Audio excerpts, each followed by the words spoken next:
So IPL এর প্রথম ম্যাচে ডিএলএস মেথডে 7 রানে কলকাতা হেরে গেল।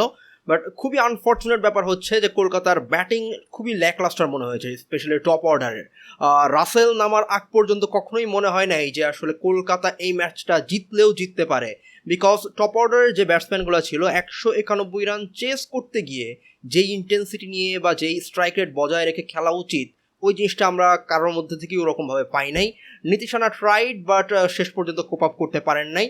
কোনো একজন ব্যাটসম্যানের অবশ্যই প্রয়োজন ছিল আরেকটু ক্যারি করা, বাট কেউই সেই প্ল্যাটফর্মটা রাসেলকে দিতে পারেন নাই। সো ইভেনচুয়ালি যেটা হয়েছে, মনে হচ্ছে যে হোল ইনিংসটা মূলত রাসেলের উপর দায়িত্ব হিসেবে পড়ে গেছে।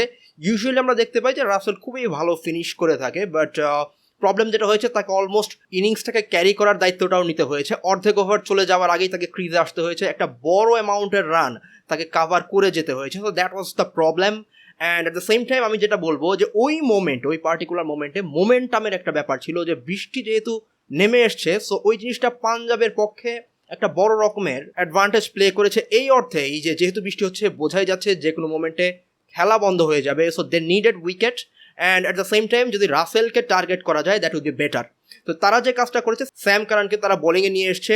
আই বিলিভ যে যদি এটা বৃষ্টি না নামতো এবং যদি নর্মাল চেজ হইতো, তাহলে যে জিনিসটা হতো, হয়তো বা স্যাম কারানকে আমরা শেষের দিকেও দেখতে পাইতাম, যে হয়তো বা 19 বা 20 নম্বর ওভারের দিকে, বা 18-19-20 নম্বর ওভারের দিকে তাকে বোলিংয়ে নিয়ে আসতেছে। বাট যেহেতু দেখা যাচ্ছে বৃষ্টি হচ্ছে, যে কোনো মোমেন্টে খেলা অফ হয়ে যাবে, সো ওই জায়গাতে রান চেক হোক অথবা উইকেট পিক আপ করা হোক, সেই কারণেই তারা আগেই বোলারকে নিয়ে আসছে। অ্যান্ড ইভেনচুয়ালি ওই জায়গাতে যেহেতু কলকাতা পিছিয়ে ছিল ডিএলএস মেথডে, so Russell had to take the chance. তাকে ওই সুযোগটা নিতেই হইতো, তাকে বিগ হিট করতেই হইতো। যদিও উইকেট যায়, স্টিল তার কাজটা তার করতেই হইতো। সো তিনি সেই কাজটাই করতে গেছেন, প্রচুর হিট করেছেন, 4-6, অ্যান্ড ইভেনচুয়ালি আউট হয়ে গিয়েছেন। সো 19 বলে 35 রানের যে ইনিংসটা খেলেছেন, সেটাই একমাত্র আমি বলবো life line.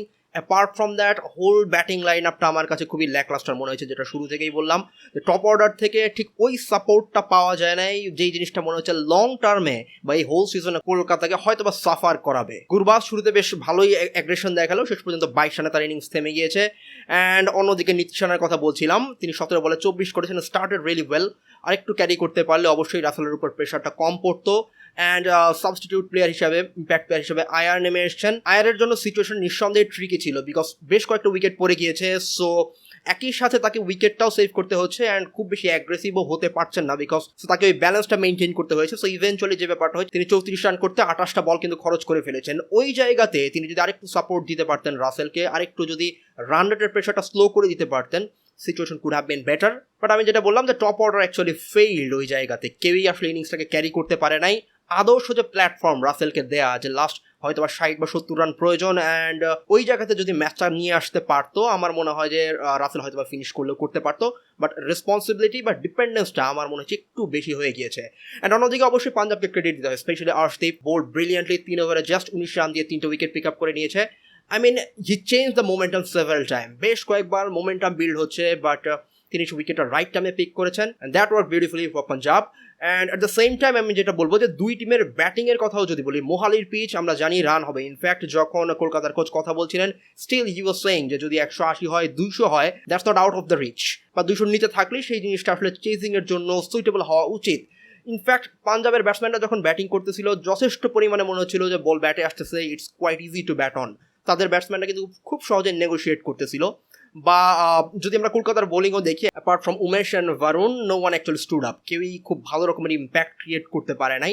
That was quite unfortunate. But আমি যেটা বললাম, যে মোহালির পিচ যেহেতু রান সহায়ক, so it was gettable eventually. পাঞ্জাবের প্রায় প্রত্যেকটা ব্যাটসম্যানই যতক্ষণ ব্যাটিং করেছে, মনে হচ্ছিল well, they are hitting pretty well. Specially Bhanuka, that was brilliant innings, 50 from 32, খুব ভালো একটা ইম্প্যাক্ট রেখেছেন। বাট অ্যাপার্ট ফ্রম ভানুকা, বাদ বাকি ব্যাটসম্যানদেরও মনে হচ্ছিল যে বল ব্যাটে আসছে, টাইমিং ভালো হচ্ছে। ইনফ্যাক্ট রান 200-র উপরে চলে গেলেও খুব সারপ্রাইজ হবার কিছু ছিল না, বিকজ টুয়ার্ডস দ্য এন্ড কলকাতার বোলিংটা ওই জায়গায় খানিকটা নিয়ন্ত্রিত ছিল। বাট যখন আমরা কলকাতার ব্যাটিংটা দেখলাম, that was quite disappointing. But eventually it's the first match, and at the same time বৃষ্টির একটা ইম্প্যাক্ট ছিল। হোপফুলি কেকেআর ম্যানেজমেন্ট খুব ভালো মতনভাবে গ্রুমিং করে নেক্সট ম্যাচে কাম ব্যাক করবে, and at the same time তারা তাদের ঘরের মাঠের রেকর্ডটা বেশ ভালোই বজায় রাখে। সো সব কিছু মিলে আশা করতেছি নেক্সট ম্যাচটা আরও ভালো কিছু করবে KKR. Best of luck, see you again.